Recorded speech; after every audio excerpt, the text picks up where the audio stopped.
I was the picture of gracious femininity, exactly the kind of woman they claimed to want for their son, except I was about to systematically destroy their lives with the information I'd just gathered. Dylan kept shooting me increasingly confused and nervous looks throughout dessert. He'd clearly expected me to storm out or cause a dramatic scene after his declaration that I wasn't wife material. His parents seemed pleased that I was taking their criticism so gracefully, probably interpreting my calm demeanor as acceptance of their judgment and submission to their family hierarchy. Patricia even squeezed my hand at one point and said with smug satisfaction, "See? We're all on the same side here. We just want what's best for everyone involved." When dessert was served, Patricia's signature tiramisu that she'd spent the entire meal telling me took 3 days to make properly and was a closely guarded family recipe. I raised my water glass with a smile that probably looked genuinely warm to anyone who didn't know what I'd just discovered. "Time for a toast," I announced brightly, "to family honesty and transparency." Patricia and Richard raised their glasses enthusiastically, clearly thinking I was being gracious about their earlier criticism and accepting my place in their carefully maintained family hierarchy. Dylan hesitantly lifted his wine glass, still watching me with that wary expression that suggested some primitive part of his brain recognized danger,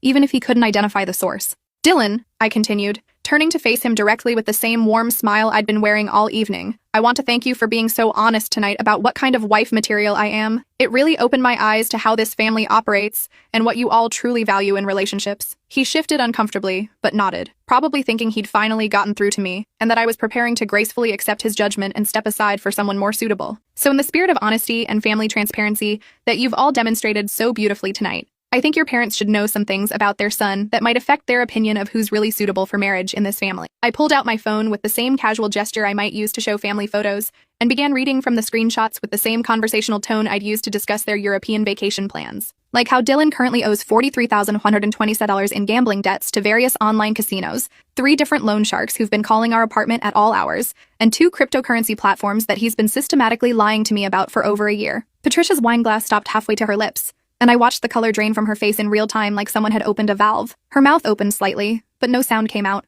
Or how he's been systematically forging my signature on credit applications to open joint accounts without my knowledge or consent. I showed them the photos I'd taken of the documents, holding my phone so they could clearly see the evidence. 7 different credit cards, all maxed out on cash advances, 2 personal loans totaling $18,000, and a home equity line of credit application using my information and falsely claiming we're already married. Dylan's face went completely white, then flushed red, then white again in rapid succession. His hands were shaking visibly as he set down his wine glass. His dad started to say something, but I held up my hand in the same polite gesture I'd used earlier when asking for the tiramisu recipe. Oh, but wait. There's so much more to share in the spirit of family honesty and transparency. I scrolled to the email thread with the casual air of someone showing vacation photos. This lovely family correspondence, where you all discussed how to get rid of me once Dylan found someone with better financial prospects and more